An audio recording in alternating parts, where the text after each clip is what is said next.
रानी एक बहुत ही अमीर लड़की थी। वो एक कंपनी में काम करती थी और शहर में अकेले रहती थी क्योंकि उसके परिवार में कोई भी नहीं था। वो दुनिया में एकदम अकेली थी। रानी का जन्मदिन आने वाला था और वो बहुत खुश थी। इस बार तो मैं अपने जन्मदिन पर सारे ऑफिस को पार्टी दूंगी, सबको बुलाऊंगी और खूब पैसे खर्च करूंगी। वैसे भी मरने के बाद इतने पैसे लेकर थोड़ी जा सकती हो। ये सोचकर रानी ऑफिस में सबको बोल देती है, सुनो सुनो सुनो सब लोग, मेरे जन्मदिन में तुम सबको ही आना है।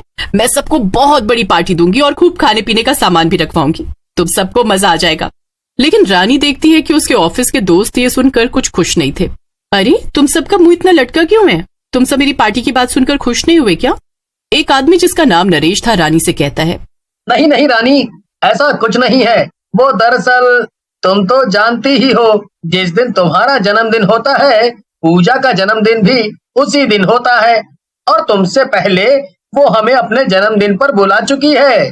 पूजा का नाम सुनकर रानी आग बबूला हो जाती है। असल में रानी पूजा को बिल्कुल भी पसंद नहीं करती थी और पूजा ने तो अब रानी के जन्मदिन की पार्टी भी खराब कर दी थी। लेकिन रानी ठान लेती है कि वो ऑफिस के लोगों को अपनी ही पार्टी में बुलाएगी। अरे नहीं नहीं, तुम सब मेरे जन्मदिन की पार्टी में आना, मैंने खूब पैसे खर्च किए हैं। ये सुनकर सभी ऑफिस वाले सोच में पड़ जाते हैं। वो रानी से कह तो देते हैं कि वो उसकी पार्टी में आएंगे, लेकिन रानी के जन्मदिन के दिन वो सब पूजा की जन्मदिन की पार्टी में चले जाते हैं। उधर रानी होटल में सबका इंतजार कर रही थी। रानी ने एक बड़ा सा होटल बुक किया था और खूब पैसे खर्च करके वो वहीं पर पार्टी करने वाली थी। ओफो, कितनी देर हो गई, अभी तक कोई आया क्यों नहीं? कितनी तैयारियां करके बैठी हूं मैं, जल्दी से ये लोग आए तो मैं पार्टी शुरू करूं। रानी को बहुत गुस्सा आता है और फिर उसे ऑफिस के लोगों की बात याद आती है। अरे हाँ, आज ही तो उस पूजा का भी जन्मदिन है। कहीं ये सारे ऑफिस वाले वहीं तो नहीं नहीं नहीं, ऐसा नहीं हो सकता है। भला सबके सब वहां क्यों चले जाएंगे? रानी सोच में पड़ जाती है और फिर वो ठान लेती है कि अब वो उस पूजा के जन्मदिन की पार्टी में ही जाकर देखेगी कि वहां हो क्या रहा है। रानी पूजा के घर पहुंचती है और देखती है कि ऑफिस के सभी लोग वहां मौजूद थे और पूजा मजे से अपने जन्मदिन का केक काट रही। रानी को ये देखकर गुस्सा आ जाता है और वो एक कांच का ग्लास नीचे फेंक देती है और सब रानी की तरफ देखने लगते हैं। अरे रानी, तुम यहाँ?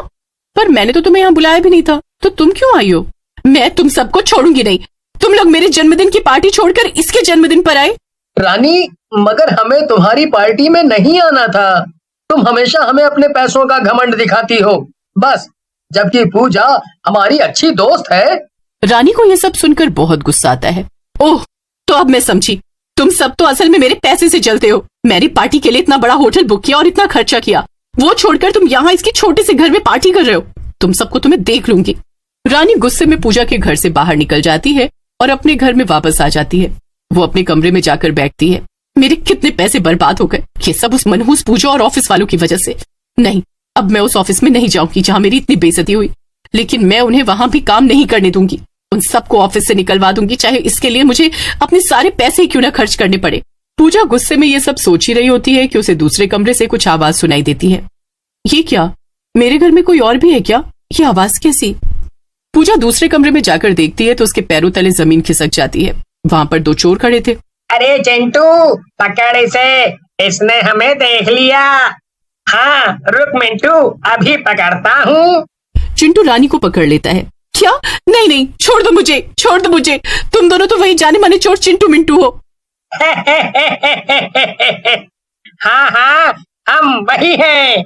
तूने तो हमें एक झटके में ही पहचान लिया लड़की। ये सुनकर रानी जोर जोर से चिल्लाने लगती है, बचाओ बचाओ, मेरे घर में चोर है। रानी को चिल्लाता हुआ देखकर मिंटू को गुस्सा आ जाता है और वो रानी को डराने के लिए चाकू निकालता है। चाकू देखते ही रानी मिंटू पर हमला कर देती है और गलती से चाकू रानी को ही लग जाता है। चिंटू मिंटू कमरे के अंदर बैग लेने जाते हैं और उधर रानी मरने के बाद एक चुड़ैल में बदल जाती है।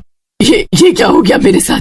आज मेरा जन्मदिन था और मेरे जन्मदिन के दिन मेरे साथ सबने इतना बुरा किया। कोई मेरी पार्टी में नहीं आया तो किसी ने मुझे जान से ही मार दिया। लेकिन अब मैं किसी को नहीं छोड़ूंगी, एक एक को पकड़कर। अच्छा, इतने में दोनों चोर सारा सामान इकट्ठा करके वहां वापस पहुंचते हैं और चुड़ैल को देखकर डर जाते हैं। चुड़ैल चिंटू मिंटू को पकड़ लेती है। वाकई में तू तो बड़ा समझदार है।